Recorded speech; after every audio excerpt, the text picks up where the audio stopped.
Почитувани, добро вечер, уште едно издание на емисијата И што сега. Полека се загрева атмосферата пред почетокот на кампањата за претседателските избори, која почнува на 1 април. На 21 март на полнок истекува рокот за поднесување на кандидатурите. Известно е дека во трката за претседателската фотелја ќе бидат тројца кандидати. Со какви ставови се очекува да настапат кандидатите, каква кампања може да се очекува, што ќе биде во фокусот, но и за разговорите меѓу власт и опозицијата за пакетот реформски закони, но се разбира и она што значи трета опција вон парламентарните партии, нивните ставови и аргументи. Вечерва разговараме со Дупчо Ристовски, председател на Интегра, Македонска конзервативна партија, и со Иван Величковски, председател на Либералната партија. Добро вечер, благодарам што прифативте поканата за учество во вечерашнава емисија. Добро вечер, благодарам за поканата. Еве, ако за почеток можам да констатирам дека со преспанскиот договор со референдумот е завршена една етапа во политиката во Македонија. Сепак, што може да очекуваме во наредниот период? Што може да се очекува пред се во оваа кампања, што се очекува за претседателските избори? Дали евентуално можеби натаму договорот од Преспа и изминатиот период може да биде во фокусот на претседателската кампања, господин Ристовски? За почеток.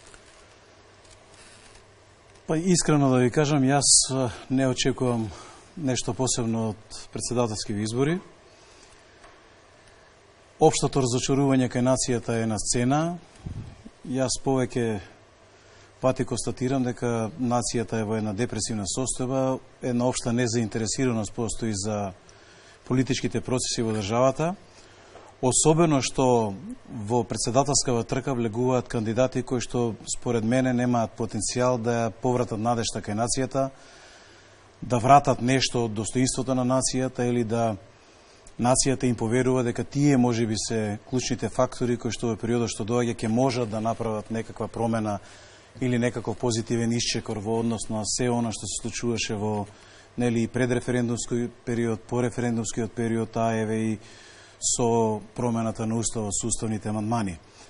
Значи, неколку катастрофални грешки според мене, погрешни политички потези се случија во овој период. Знаете, водејќи се од оние резултати кои што ги кријат на ниво на државна тајна двете политички партии, француска агенција некаде во периодот 25 февруари до 25 јануари до 2 февруари правеа една анализа, едно испитување на јавното мнение и резултатите беа фрапантно неповолни за двете политички партии. Значи имаше 44% неопределени, но процентот на тие кои што се против ВМРО, ДПМН и против СДСМ изричито порасно од предновогодишните 7% на 26% во овој период од 25 јануари до 2 февруари, што значи дека 70% во моментот од гласачкото тело во Македонија, зборувам за македонското гласачко тело, се изричито против двете партии. Тоа кажува дека двајцата кандидати на двете партии нема да добијат позитивен интерес од гласачкото тело за да тие излезат и со еуфорија си го дадат гласот за едниот председател на државата, и од тука двете партии одлучија да одат со така наречени надпартиски кандидати или непартиски кандидати, што во дадениот случај е исто така една флоскула која што не држи. Едноставно Стево Пендаровски сите знаат дека е кадар на Социјалдемократскиот сојуз, на историни позиции од партијата, долги години тој припаѓа таму, иако можеби формално нема членска книшка за партијата, но Гордана Силјановска беше за мене сериозно изненадување и општо разочарување дека наместо да се фокусира на овој сериозен процент на неопределени против двете партии, таа влезе во партиското трло на ВМРО ДПМН и со тоа се стави едно сериозно сидро кое што ќе влече долу во кампањата. Знаете дека ВМРО ДПМН се уште не е исчистено од баластот на тие режимски остатоци, на тие резидуи од периодот на владењето на ВМРО ДПМН. Таа сега им дава легитимитет ним, наместо тие да ја даде легитимитет неа. И од тука таа е ставена во функција на ВМРО ДПМН, не е ставена во функција на нацијата и државата. И ми се чини дека сето ова ќе провејува низ кампањава и општата разочараност ќе се отслика во излезноста на референдумот и моето очекување дека нема да се достигне цензусот во вториот изборен круг и ќе имаме сериозно ниска излезност во председателски избори. Величковски, може ли да говориме во првиот круг дека покрај борбата за освојување на гласови, ова што говори господинот Ристовски, во вториот круг ќе биде борба за постигнување на цензусот? Борбата за постигнување на цензусот сигурно дека ќе постои во вториот круг. Делот кажаното е интересна интерпретација доколку не тргнеме од една обратна инверзна логика. А тоа е дека всушност во 2019 ние ги имаме председателските избори кои на еден од кандидатите, конкретно на Стево Пендаровски, му беа одземени како легитимна победа во 2014 година. Така што може да се искористи еден пристап на гледање на така да кажеме на поетска правда која што повторно го вади кандидатот чиј што резултат беше брутално оспорен низ нелегитимен процес во 2014 година. Затоа ако може така да гледаме и со референдумот и сега со председателските избори може би имаме соочување со нашата реалност и соочување со вистинските политички односи кои во секој случај не им одат во прилог на политичките партии во генерално земено. Едноставно, политичкиот процес во Македонија доживува неколку фази на делегитимирање, значи за самиот процес, а партиите се негови чинители, и референдумот беше едно од последните, но можеби најсериозните предупредувања. Така што јас доаѓам од позиција значи да го поддржувам еден од председателските кандидати, господинот Пендаровски, токму заради тоа што неговата легитимна победа во 2014 беше оспорена со сето оно што го слушнавме понатаму низ прислушкувани разговори и слично. Но оно што е многу побитно е дали со овие председателски избори ќе се соочиме и со фактичката состојба на нашиот политички систем. Во исто време јас потсетувам дека го застапувам изборот на председател, да речеме, во собранието програмски, можеби повеќе од една деценија веќе. Но тоа сме имале потреба веројатно да се соочиме со тие факти. На овие председателски избори ќе се потврди дали е потребно да остане ова решение кое што е во моментот во уставот или ќе се пристапи кон натамошна да ја наречам функционализација на политичкиот систем. Врз председателските избори ќе влие и досегашното однесување на господинот Иванов, кој првиот мандат немаше спор во неговата победа, но уште во самиот тој момент се забележа дека поларизацијата во електоратот е практично поларизација која што е по партиска, по етничка линија и по социјална линија. Оно што е предизвик на председателските избори сами за себе, значи тие се сега единствено се председателски избори, немаме паралелно со тоа локални, ако ги изземеме трите општини во кои што има градоначалници кои што се бираат повторно. И ако фактор што нема парламентарни избори е секако така да го наречеме загрозувачки за мобилизација на класичните партиски работници, активисти, но воопшто и за електоратот. Исто така, ние имаме фактичко соочување, сега ќе имаме и со присутноста на луѓето во земјата. Иселувањето сигурно дека влијае и овој избирачки список со кој што располагаме сигурно дека е преамбициозен. Оно што исто така битно е дали реториката на овој начин ќе биде тестирана од страна на политичките партии, односно дали ќе може да ги согледаат правилните и погрешните потези што ги преземале во изминатиот период, затоа што тие се однесуваат и на периодот на кампањата за референдумот, и на самото решение на Преспанскиот договор, и на сето оно што претходеше, и на сето ова што се случува сега. И тука затоа би одел на една основна дефиниција дека невозможноста на соочувањето на социјалните прашања низ председателските избори, всушност е ризикот зошто тие може да бидат помалку атрактивни за граѓаните. Од друга страна има уште една предност, а тоа е дали граѓаните ќе излезат и ќе верификуваат политика на интеграција, евроатлантски, европски и така натаму, дали на тој начин ќе го пренесат баластот, можеби ќе зборуваме натаму и за тоа и во текот на емисијата, но еве да отвориме уште неколку прашања, дали ќе се пренесе баластот на функционирање и нефункционирање на извршната власт, на локалната самоуправа врз кандидатите, дали претходните искуства од оно што се случуваше до 2016 година и оно што се случуваше од 2017 година, дали тоа ќе биде баласт за опозицијата. Значи едноставно сега сега е моментот на вистината и како што и самата емисија, нели, што сега. Тоа ќе се види веќе на вториот круг на претседателските избори. Да, се разбира, поведете.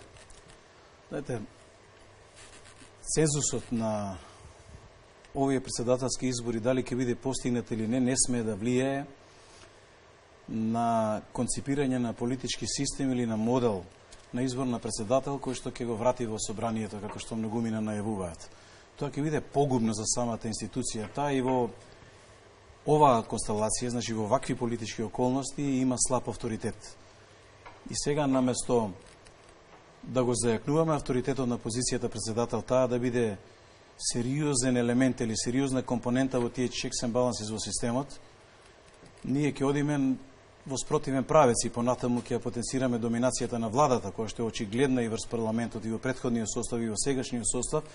Ние, ако сакаме функционален политички систем, мора да направиме заострување на сите тие механизми, ако сакате, и инструменти кои што ќе потенцираат поделбата на власта, на законодавна, судска и извршна власт, а во делот на извршната власт позицијата на председателот треба да јакне наместо да уназадуваме на начин што ќе се бира во собрание, каде што ќе имате повторно политички, партиски комбинаторики и така натаму.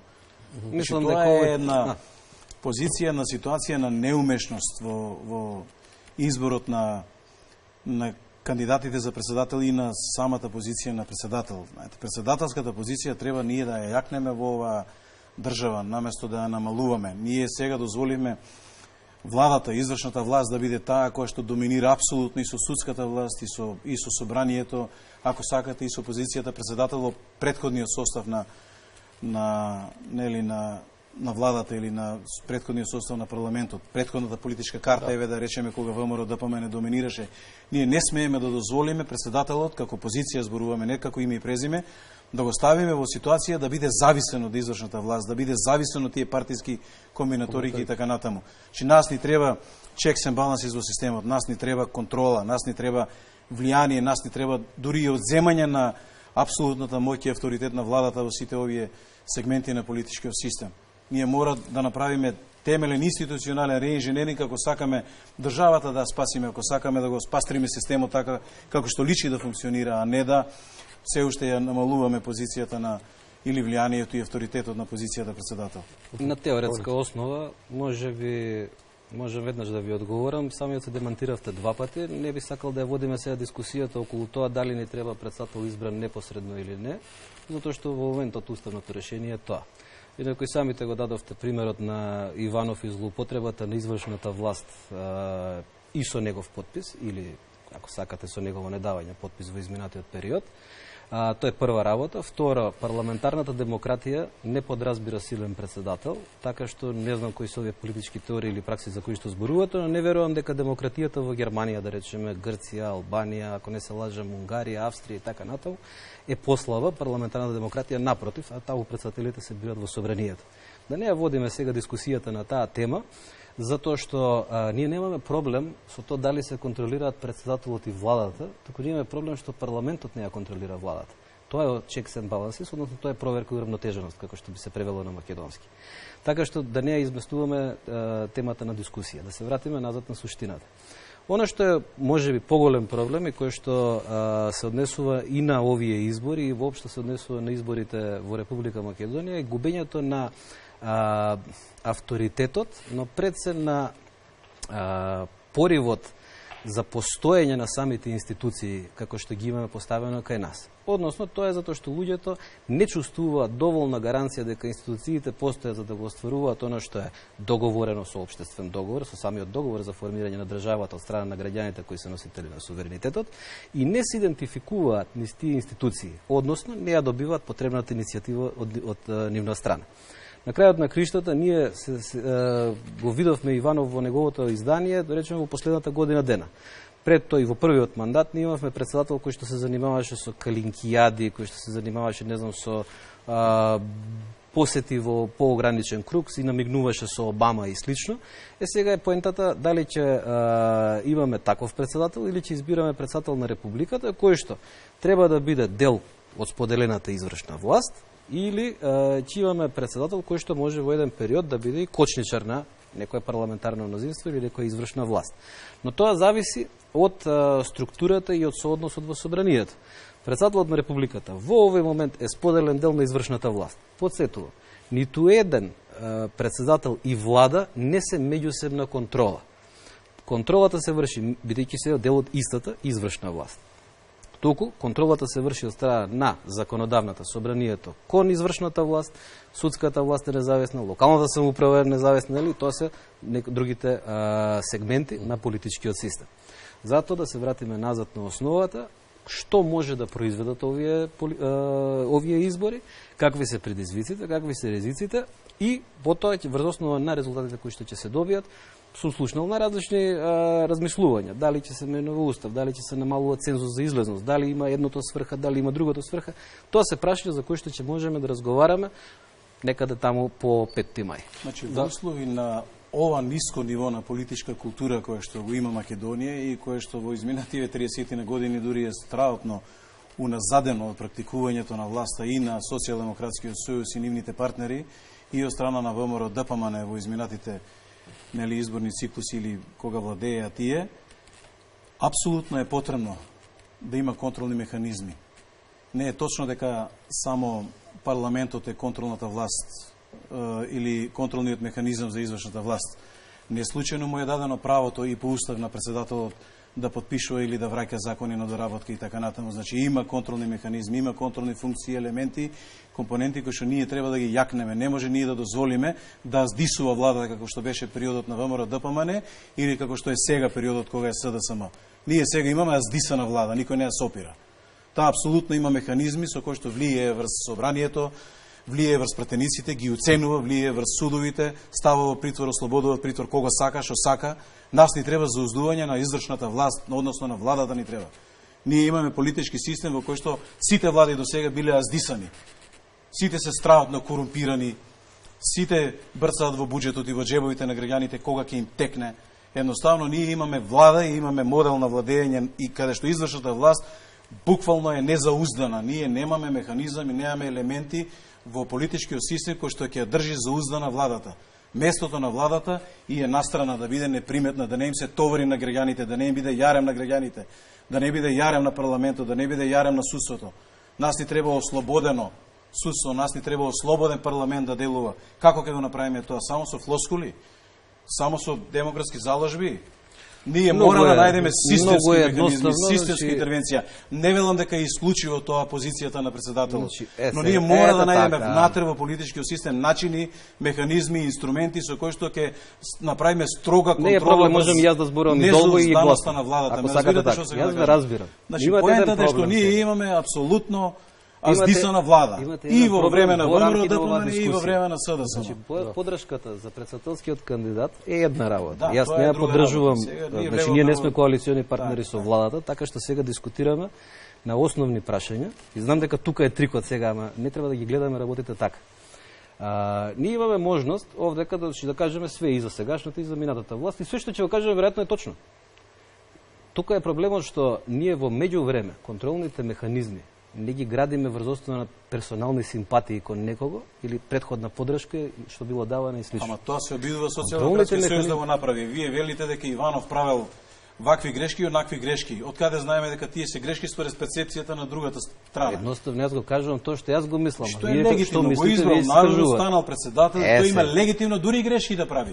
Тоа значи дека во моментот, тоа значи да гледам дека тој ќе си одговара со тоа што сега ќе замине во пензија, која што ќе му биде плаќана од страна на буџетот. Значи, затоа да не дискутираме сега само за некои политички поени. Ако сакаме за така да зборуваме, многу лесно, но ни вие, ни јас не сме директни учесници, ниту кандидати на председателски избори. Туку сега зборуваме за тоа како треба да се димензионира еден политички систем врз основа на оваа популација која што имаме на оваа територија. Со сите трауми и со сите можности кои што се пред нас. Во тие рамки, ако ние тргнуваме од тоа, дали на овие избори ќе се базира пристапот само врз основа на излезност, Тоа е многу лесно. Че има некои кои што ќе повикуваат на излезност за одредени кандидати, други кои што ќе повикуваат на бойкот. Тоа е дел од секојдневие, политичкото секојдневие на крајот на криштата. Па не е ништо лошо. Ние сега треба да зборуваме за тоа што го имаме на располагање во рамки на оно што е можно, а врз основа на одлуката на граѓаните во два изборни цикли, во два круга на гласање, кои очигледно ќе се случат, бидејќи не очекувам кандидат што во првиот круг ќе освои повеќе од 51% од избраните гласови. Така. Че ние се треба да зборуваме кои се тие можности, прво, какви нови околности се создадени, бидејќи во даденава ситуација. Точно е дека политичките партии се обидуваат да искористат дел од легитимитетот на кандидати кои што се надпартиски представени, а кои што всушност имаат корелација со политичките партии и никој од нив не ја крие таа корелација. Ниту Силјановска, ниту Пендаровски, ниту Река немаат да кријат дека имале односи со политичките партии во изминатиот период. И ако зборуваме отворено, ниту еден во ова студио со исклучок на новинарот, веројатно и снимателите, не може да кажат дека немаат соработувани или не биле во тесна корелација со некои од политичките партии за кои што денеска зборуваме. И затоа дајте да прекинеме со ова дволичност. Ние сега треба да зборуваме за фактите. Фактите се овие кои што се на располагање. Има тие кандидати, луѓе кои што ги поддржуваат, партии, структури и слично, оние кои што не ги поддржуваат. Ние сега сме свесни дека нашето општество е дојдено во ситуација во која што бара испорака на резултати веднаш, односно бара од вчера. Не го добиваат тоа од најголемиот дел од политичките елити и нашата заглавеност тука е затворен круг. Прашањето е дали ќе може да излеземе од таа затвореност со овие избори или тие ќе бидат само вовед во една нова политичка динамика, затоа што таа нова политичка динамика веќе се чувствува и се најавува. Таа ќе биде манифестирана и во политичките партии кои ќе доживеат трансформација. Таа се забележува и во потребата од редефинирање на поставеноста на институциите, бидејќи во основа трите столба на политичкиот систем на парламентарната демократија се законодавна, извршна и судска власт. Како и да ги наречете, како и да ги поставите. Сега доаѓаме до тоа, дали тие функционираат. Ние немаме проблем со тоа да имаме собрание, влада, председател на република избран на еден или на друг начин и судство. Ние имаме проблем кога тие се нефункционални. Тоа што ни се случува и тоа ни се случува во континуитет. И сега, прашањето е дали тоа можеме да го сведеме само на постигнувањето на Преспанскиот договор, пред и после, и дали на овие последици ќе се задржуваме само како моментално санирање на штета. Фактот е дека ние имаме прво и основно нефункционална или многу слабо раздвижена економија. Ние во вакви околности, со вакви законски решенија во моментот, со вакви политички констелации без отсуство на неколку барем основни точки на консензус политички, идеен, не идеолошки туку, идеен консензус, ние воопшто немаме представа што да правиме натаму со државата. Заради тоа, изборите се соочување со понудени концепти, поддршка или отфрлање на истите, за потоа да можеме да пристапиме кон барање на натамошните решенија. Ние ги нудиме, вие ги нудите во ваша програма, други политички партии ги нудат исто така. На крајот, граѓаните одлучуваат за нив. Во извесен период ние имавме потреба и од широки влади, и од такво постигнување на консензус. Не успеавме да стигнеме до тоа.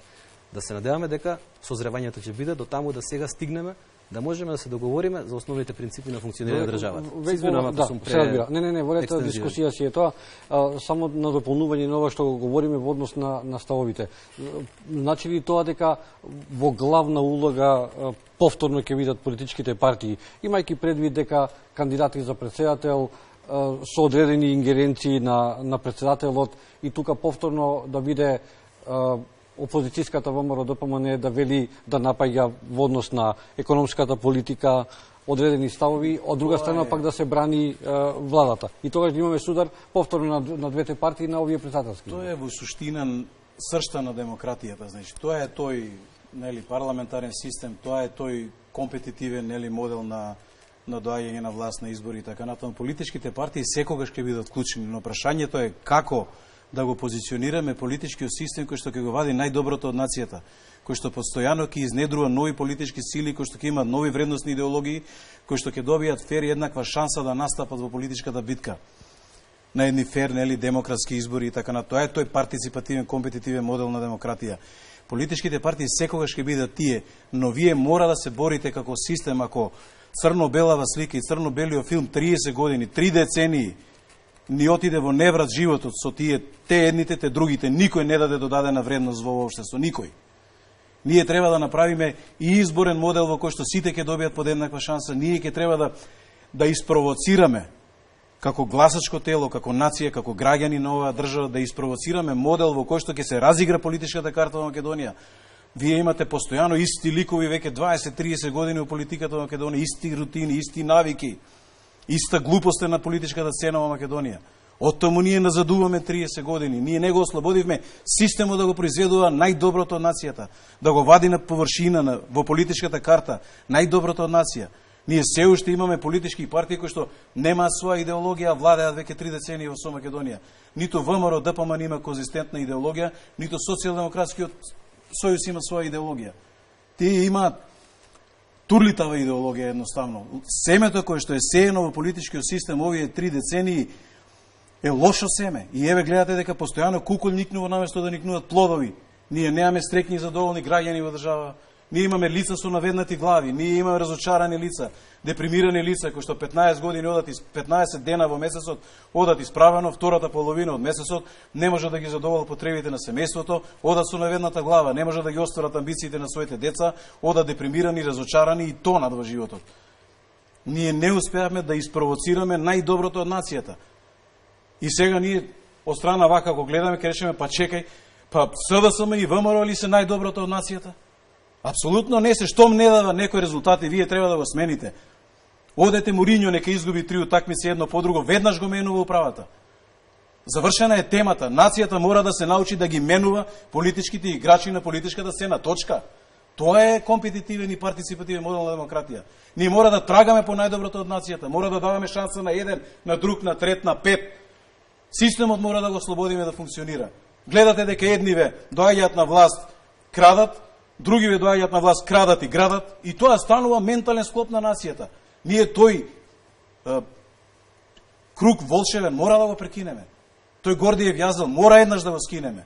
И тоа ќе се случи. Јас очекувам дека на следните парламентарни избори, кога и да бидат, нацијата веќе е зрела да носи нови одлуки. Зрела да носи нови храбри и одважни одлуки, да мениме оваа црно-бела политичка слика во Македонија. Доста веќе живееме во тој црно-бел филм. Гледаме дека не бива. Гледаме дека младите ни отидоа во странство. Гледаме дека хаос стана. Председателскиви кандидати не се додадена вредност. Не се додадена вредност. Како можам јас сега да се одважам да гласам за Гордана Силјановска, кога таа самата во себе не верува? Како јас да ја верувам?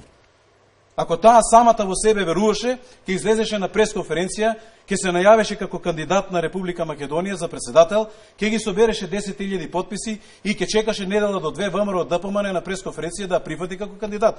Тогаш ќе беше надпартиска. Тогаш ќе беше непартиска. Тогаш ќе имав аргумент во себе си, таа верува во себе си, така, свесна е за својот авторитет кај неопределените и кај надпартиските, ќе излезе и ќе ја добие подршката.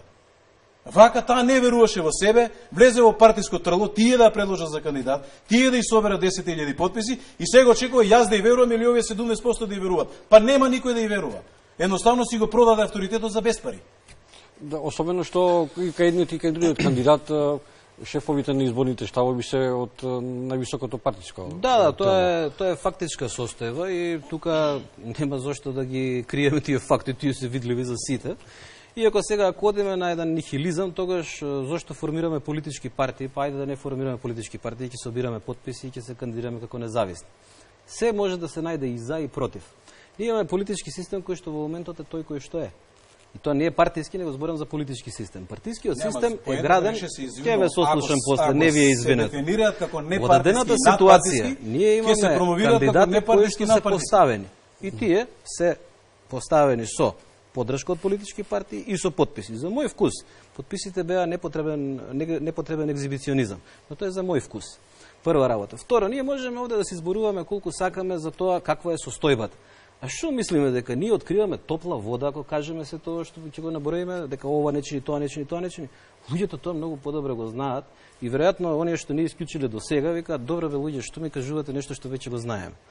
Поентата е дека низ политичкиот процес, преку партиите, кандидатите и така натаму, се препознаваат луѓето кои што имаат интегритет, кои што имаат решенија, кои што имаат визија и кои што имаат способност за разумен диалог и за носење на решенија кои што се од добробит на мнозинството и на вкупниот популус. Заради тоа, да не се жестиме во непотребна дискусија, бидејќи ние сега во овој момент зборуваме за председателски избори, импактот врз председателските избори од страна на општото незадоволство поради социјалната состојба пред се и поради нефункционирањето на институциите на системот и отсуството на вистинско владење на правото. Заради сликата за достапност на шансите за еден и за ускратеност на шансите кон друг. Заради една реторика во која што односите меѓу заедниците, односите меѓу верските заедници, меѓу етничките заедници, воопшто се ставени на ниво на дискурс на проценти и на нешто, не знам, традиционално наследено од предходно. Тука е барањето на функционалност на системот. А барањето на функционалност на системот ги бара луѓето кои што знаат како да дадат до функционален систем. Ако ние денеска зборуваме за тоа дали имаме политички диалог, можеме да зборуваме дека номинално да, тој постои. И што со тоа седнуваат политички партии и одлучуваат за системски, да речеме, позиционирање на специјалното јавно обвинителство, за закони со, така наречено, европско знаменце и слично. Ами, тоа е процес кој што сам по себе, заради тоа што е преселен кај политичките партии, а не внатре во институциите, заради тоа не може да функционира. Доколку процесот на дискусија се одвива јавно, не само зборам за процесот на гласање, туку он е процес да се дојде до решение. Доколку тој се одвива јавно, тоа е во рамките на собранието, тоа е во рамките на преговори, ако сакате, внатре во тие пратенички групи и слично, кои што се јавни, не само тајни, како што ние ги замислуваме, или како што се гледало до сега, ќе седнат политички раководства во клуб на пратеници и слично, и таму ќе се договори и после во собрание стискај копчињата кој побрзо. Не, проблемот е отсуството на доверба кон институциите и оваа резигнираност кон политичкиот процес доаѓа заради тоа што се доживува дека транспарентно е само она што во принцип сите го знаат, а другото се прави под маса. И тоа впечатокот го зајакнуваат сите оние средби кои што се толку спектакуларно најавени, а после на пресконференции гледаме дека практично и суштината и не била некоја длабоко голема. И повторно ја враќам назад темата за која што најмалку се зборува во Македонија, а темата која што најмногу ги боли сите. Ниту ова, ниту било која следна влада нема да падне на име и презиме. Северна Македонија, Република Македонија, тоа е болка која што ќе ја имаме и ја процесираме секој во себе. Изборот на еден правец кој што овозможува едно, да речеме, не знам, интеграција, кој што има очекувања за поголем качување на стандардот и слично, е една работа и луѓето се определуваат по тоа прашање од една страна. Но ниту на име и презиме, ниту на, не знам, имидж една влада ќе добие или ќе падне. Ќе падне на економија, на социјални прашања, на здравство, на образование и на владење на правото. И тука да бидеме на чисто.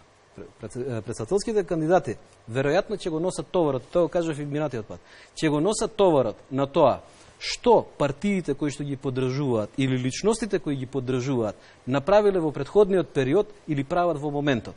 Која е нивната реторика, кои се нивните почетни позиции, што е она сегашни позиции, што е она што го направиле или уште повеќе што е она што не го направиле, а го ветиле. Тоа е ризикот да продолжи резигнираноста кон политичкиот процес која ќе се манифестира и кон кандидатите. Се обидувам, значи, да бидам максимално коректен, бидејќи ние немаме започнато, како се вели, кампања за изборите. Не би сакал да ги оптеретувам ниту гледачите, ниту соговорникот, ниту вас со непотребни теми.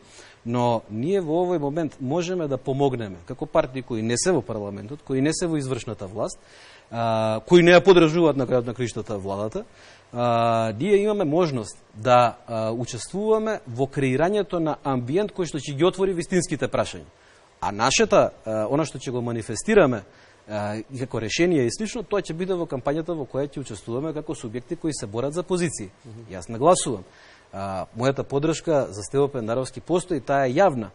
Но тоа не значи дека ние во моментов, вие тргнавте во оценка да речеме на другиот кандидат, на Гордана Силјановска. Јас ќе си дозволам во име на политичката култура за која се бориме, да не навлегувам во оценка на другите кандидати, затоа што едноставно сметам дека тоа би било под нивото на политичката култура за која што сега треба да се бориме и тоа имаме како обврска, како политичари во секој момент.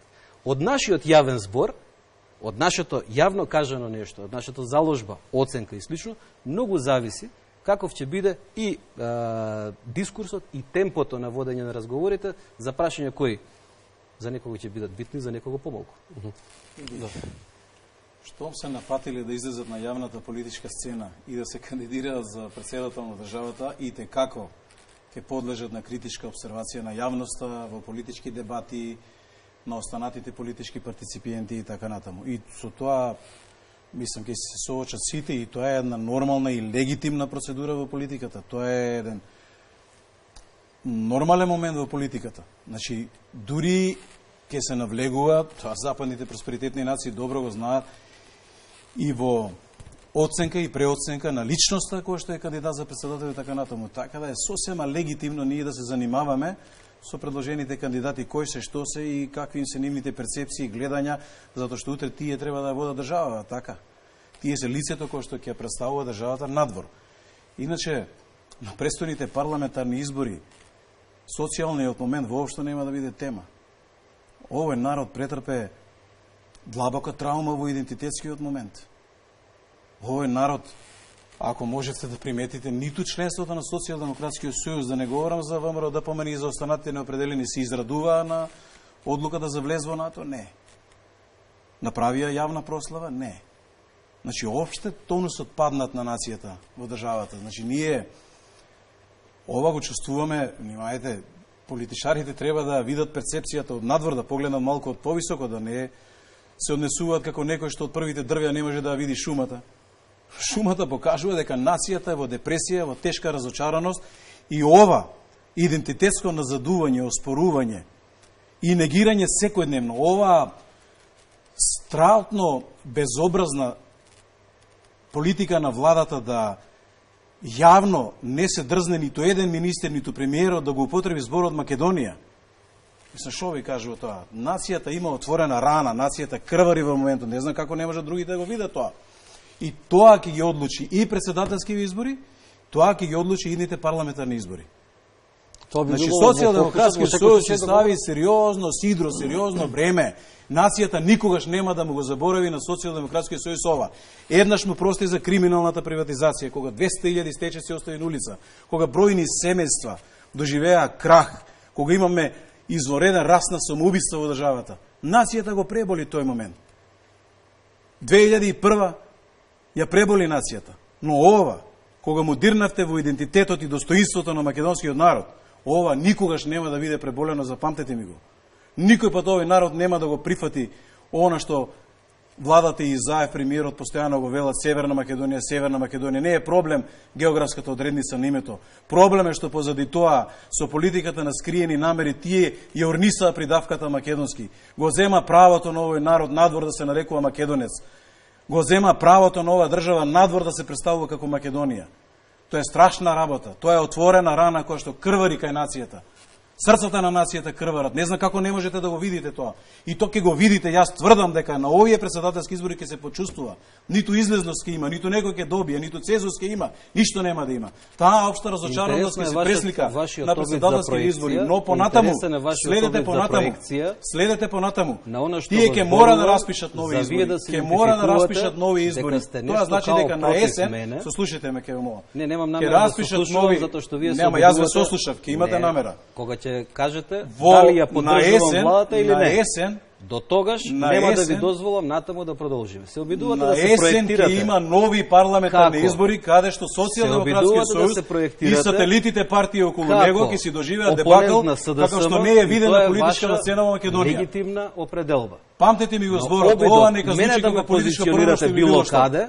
Можете да зборувате гласно и јавно. Отворената рана на нацијата. Ама ќе може да зборувате за политичка култура. Дозволите сега. Јас ве сослушав до крај. Не ви се вмешам. Политичката култура. Да си ја довршам реченицата до крај. Ќе ве оставам. Значи на парламентарните избори на есен ќе идентификувате дали ја представува владата или не. Бидејќи два пати велите дека не, тоа вие сами ќе се идентификувате. Јас немам. Јас многу јасно се идентификувам со вас во моментот. Сега, тогаш нема да пренесувате карта во Македонија. Тогаш нема да пренесувате идентитет на друг, Бидејќи тоа се обидовте да го направите. Значи во Можем да ви го прифатам тоа следниот како период ќе лапсус. следи, нема лапсус, ништо, Е, јас не сега, го поврзувам вас со ако- ништо. ето, Вие ги си ја ви градите благодарам легитимно вашата позиција, Ви каква благодарам, и да е. бидејќи два пати го И кажавте јас, тоа.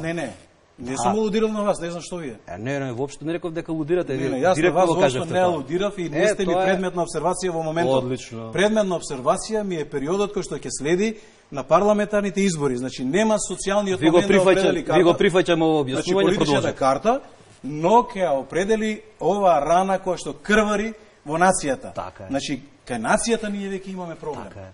И таа ќе ги одреди и председателски Па таа е избори горчината за која и зборува. парламентарниот Така момент е. на следните избори кои што ќе дојдат Значи, на есен. таа е горчината за која И за тоа зборувавме. треба да видиме свести во дадениот момент. Така е. Единствениот замаец што тоа треба да се случи е нацијата да разбере на време да ги И она- бойкотира председателски избори, да не излезе. Она за што и да се- дискутираме е дали вие повикувате на Сакам бойкот да или не. помнете. Ете, значи вие го повикувате на бойкот. Во Ќе ред, има неизлезност и нема да има цензус заради па ова тоа е што тоа кое што рана отворена кај тоа е тоа нацијата. што го идентификуваме од самиот почеток како проблем на председателските избори. Ставот како партија, господине... Значи, вашиот став е да се како бойкотираат интегрира изборите, во ред. Бойкот на...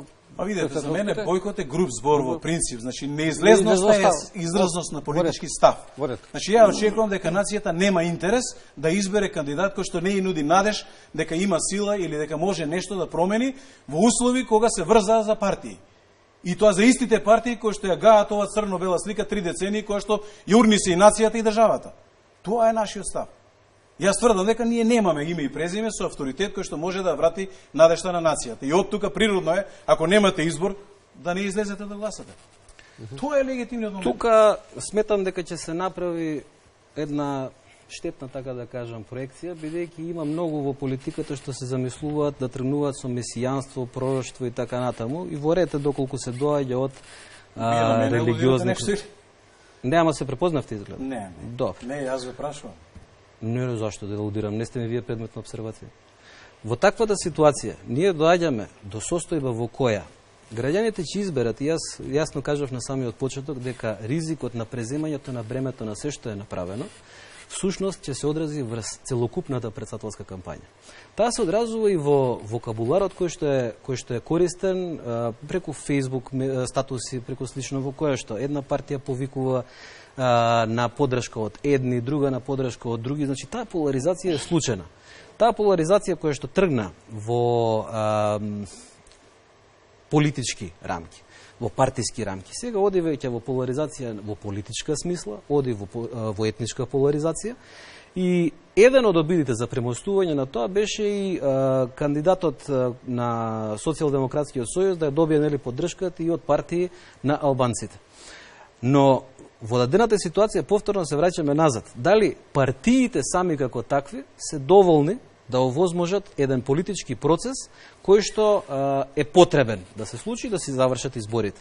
Јас се надевам дека ќе имаме успешни избори, заради тоа што потоа веројатно ќе можеме да се посветиме на побитни теми. Но не можеме да бидеме сигурни затоа што нема индикатор дека поради отсуството токму на тој социјален импакт, поради отсуството на механизми во кои што председателот може да биде повеќе само од представник на државата и споделен дел на извршната власт, поради отсуството на такви прерогативи, многу е реална можноста дека граѓаните нема да се идентификуваат со предизвикот да излезат на гласање. И тука, како одговорни политички чинители, ќе треба да направиме се да ги повикаме, мотивираме граѓаните и нормално, доколку не успееме од тоа, да понесеме и одговорност. Затоа што ние овдека вечер зборувавме за се, но никој не зборува за одговорност. И мислам дека ако тргнеме од обратниот пристап, на понесување на одговорност, тогаш многу полесно ќе можеме да го дадеме потребниот сигнал и представување до граѓаните. На крајот на криштата повторно се враќам. Овдека седиме, со исклучок на камерманите и вас, сите ние сме во политиката поприлично долго и сме биле или во соработка, или, не знам дека сум соработувал со многу други политички партии, некои биле во други политички партии. На крајот на криштата и тука нема ништо страшно, бидејќи ние сме во ситуација во која што во цел свет идеолошките дефиниции на партиите забележуваме дека се многу веќе испреплетени. И не можеме да зборуваме за класични левици, десници, центари и слично. И тоа се гледа особено и во Европа, но мислам дека и на примерот и во Америка и на другите континенти забележливо е дека идеологиите онакви како што ги знаеме од 21 век не се истите. Па денес кога зборуваме за оние што се, не знам, класични вредности, традиционални, вакви такви, можеби веќе и е малку понадминато од што очекуваме. Но тоа е небитно, тоа е одлука на граѓаните, нема зошто јас да се обидувам тоа да го дефинирам. Затоа се враќам на суштината назад. Она што ќе биде предизвик на овие избори е какво е очекувањето на импактот од председателот на Републиката врз граѓаните.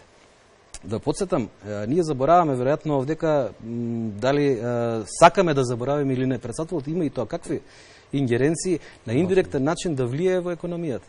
Но за тоа не слушнав ништо, затоа што јас на таа тема пишував и пред 2 недели.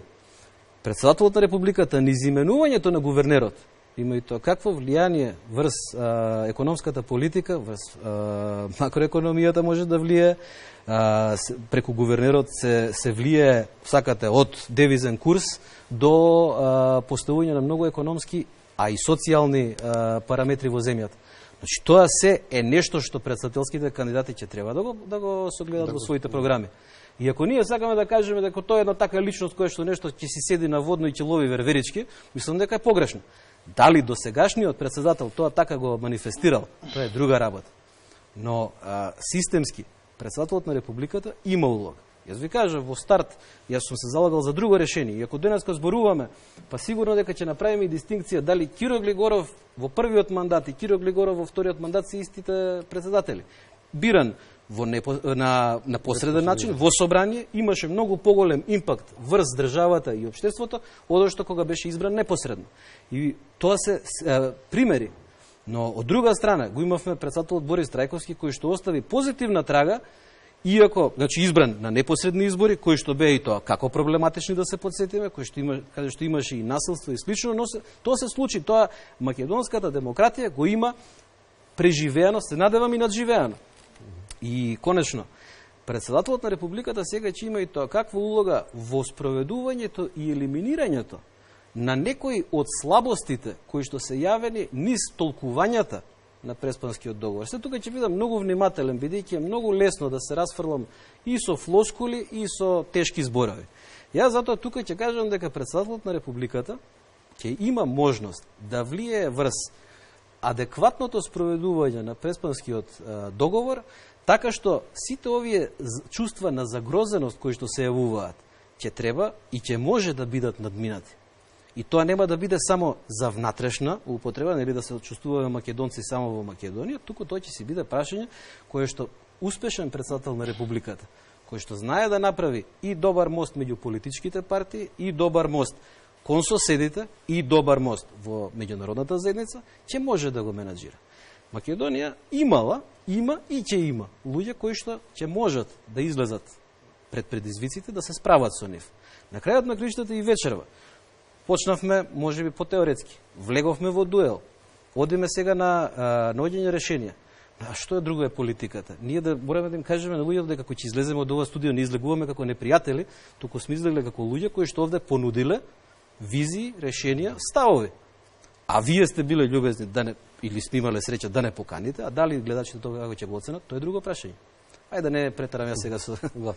Во секој случај, колку да речеме таа онај ингеренција што ги има председателот на државата, може да се очекува во оваа кампања, вие тоа го начнавте, да се протежира.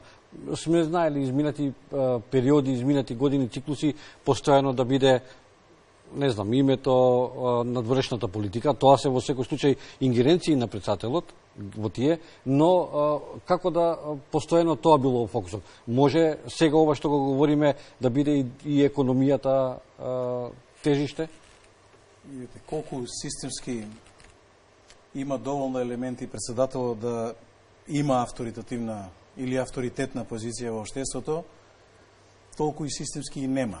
Но колку пак има отворена можност и шанса тој со својот личен авторитет и углед во општеството и кај нацијата, секако дека може да ги искористи сите механизми. Борис Трајковски, например, тој момент го користеше.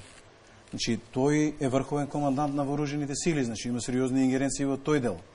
Тој го представува лицето на државата надвор, значи има поделена улога во делот на надворешната политика, значи има влијание во меѓународни рамки да гради пријатели, држави нови коалиции на меѓународни држави, сојузи и така натаму. Значи може да влијае во тој дел, може да влијае на сплотување на нацијата дома, на обединување на нацијата дома, може да влијае, што вели, на надминување на стравовите на нацијата од вакви или онакви опасности и така натаму. Значи може, ако личниот капацитет на тој што ќе биде избран за председател е доволен за да може да речеме оствари некакво влијание или оствари некаков авторитет врз нацијата или нацијата да има доверба во неговиот збор, во неговите постапки, политики и така натаму. Значи може едното и другото, но прашањето е дали ние сме доволно зрели како систем, како општество да ја подкрепиме таа позиција. Значи да ја подигнеме важност и значајноста на таа позиција. Значи да едноставно системски му дадеме ние шанса, елементи, механизми, па ако сакате и инструменти со кои што ќе може да влијае врз лимитирањето на улогата на владата врз овие или оние и така натаму сегменти на општеството и на политичкиот систем, политичкиот поредок. Значи се е тоа прашање на умешност, се е прашање на знаење и се е прашање на системска поставеност. Значи ние мора да делуваме во сите правци, иначе ништо нема да направиме. Во дадениот момент мојата проценка е дека ние имаме промашена ситуација. Позицијата на председателот е генерално и церемонијална, ако сакате да земете, во услови кога имате силна и сериозно наметлива влада, како што имаме ние период 11 години во време на ВМРО ДПМН, како што еве знаци дава сега и Социјалдемократскиот сојуз. Тие сакаат да ги одземат еве и делот на ингеренциите во сетот на безбедноста, координација на разузнавачките служби и така натаму со нови тенденции во собрание. Значи пројавуваат амбиции и апетити да ги ограничат можностите кои што ги има и во сегашна системска распределба позицијата председател, но ние како општество, значи во една нова политичка карта ќе мораме да го протресеме политичкиот систем, ќе мора да направиме еден темелен институционален реинженеринг на системот и ќе мора да позиционираме модел кој што навистина ќе дава плодови, а не како да сега само кукали. И во однос на позицијата на председателот во политичкиот поредок, и во однос на позицијата и владата. Значи ние ќе мора да ги зајакнеме тие checks and balances во системот, ќе мора да направиме нешто со кое што ќе внесеме сериозни сидри и ограничувања да владата се наметнува над парламентот, да таа се наметнува над судството и така натаму. Ќе мора да и се одземат одредени дискрециони права, па ако сакате и на премиерот лично, ќе мора да се најдат нови механизми и има такви. Има такви модели во светот, значи ќе ги трагаме, ќе разговараме за тие модели, ќе ги нудиме на парламентарни избори тие модели и ќе дојдеме до еден систем во кој што навистина ќе може секој да си го знае своето место. Ќе се знае точно каде е местото на владата, таа по дефолт треба да биде неприметна, ненаметлива, таа треба да биде слуга на народот и на нацијата, а не да се топори пред секој ностоп да е окото во джебовите на граѓаните, ностоп да им брса таму колку имале на сметка пари, па дај да ги одночиме, оваа група има повеќе, дај да изземеме повеќе. Тоа е недолично однесување, тоа е едноставно немоќ на сцената да го направите тој економски замаез, да потикнете нов економски циклус, да ја зголемите додадената вредност за општеството, преку растот на бруто домашниот производ. Значи, вие покажувате немоќ на јавна цена и постојано гледате да земате од тоа што имате. Постојано зголемувате даноци, постојано се товарите на граѓаните, постојано со инспекции, со казни, со извршители им одземате. Тоа беше 11 години со ВМРО, тоа е сега со Социјалдемократскиот сојуз. Во суштина ништо ново не гледаме на политичката цена во дадениот момент. Значи, ние мора една сеопшта интервенција во политичкиот поредок, системски да интервенираме, а потоа да работиме и во сите останати правци. Колку е, да речеме, политичката ситуација зрела заеде, да речеме, предпоставувам ова што господинот Ристовски го говори за една трета опција. Колку се созреани условите за такво нешто? Вие сте во парламентарни партии, па заложбите веројатно е борба и на политичката сцена да многу се е, одговорот мислам дека е многу едноставен. Нивното формирање на политичката партија, ако не се лажам, беше минатиот викенд. Значи тие процениле дека има такви околности. Јас за сега ви најави веќе нова политичка динамика која што доаѓа со завршувањето на претседателските избори, веројатно е јасно дека за такво нешто веќе се размислува и се работи. Значи, тие нови динамики се дефинирани не заради овие претседателски избори. Овие претседателски избори го затвараат циклусот на кризата која што се случи која почна да ескалира пред 5 години. Таа криза започна 2011 година со тогашните предвремени парламентарни избори. Почна да се исцртува со исфрлањето на претениците при буџетската расправа од 2012 и натаму секоја година беше кризна година. Те вакви локални избори, оспорени, неоспорени, учествува опозиција, не учествува. Те 2014 година оспорени избори по сите основи. Широки, како беа тие технички влади, пржински 1, 2, 3, 5. Значи, сите работи кои што се случува беа кризни. И сега, по завршувањето на сите овие процеси кои што се случуваа, од 27 април на крајот на криштата, ако сакаме да зборуваме како кресчендо на кризата, до она што значи сега претседателски избори, сите тие се дел од надминувањето на траумата, на дисторзијата на институциите која што се случува овде децениски. Но тоа не е никакво откритие веќе. Затоа сите сме зборували. Затоа воопшто не дискутирам, нели, не знам, овие решенија на владата биле погрешни. Значи да сум сакал да го поддржувам. Тоа што сум кажал дека, не знам, даночната реформа е добра. Не, јас сум бил застапник за рамен данок, иако сум бил спротивставен на ВМРО-ДПМН, затоа што тоа е во рамките на мојот идеолошки и економски кодекс. Но тоа не значи дека во даденава ситуација, ако ние се осврнуваме само на тие прашања, дека ќе го решиме исходот на претседателските избори. Не, напротив.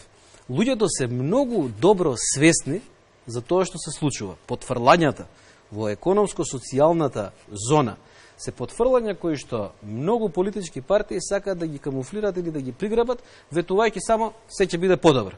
30 години ние идеме и викаме све ќе биде подобро, на секои избори Македонија цути, после секои избори поприлично е травматично.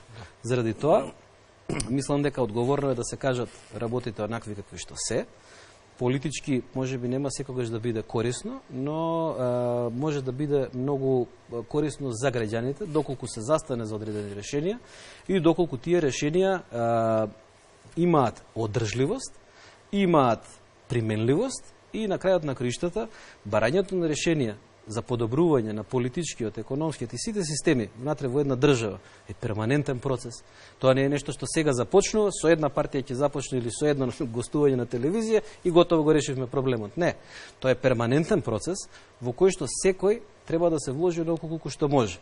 При тоа, градењето на мнозинствата доаѓа токму врз основа на барањето одржливи решенија. На крајот на криштата некои од тие решенија, доколку се избрзани или непромислени, може да предизвикаат големи потреси. Повторно ќе кажам, ние имаме одговорност да создаваме одржлива, функционална политичка сцена која ќе ги рефлектира потребите на граѓаните. Во спротивно, граѓаните само ќе ги проблемите на граѓаните ќе ги рефлектираат луксузирањето на политичарите. Добро, мислам дека можеме полека да привршуваме со емисијата.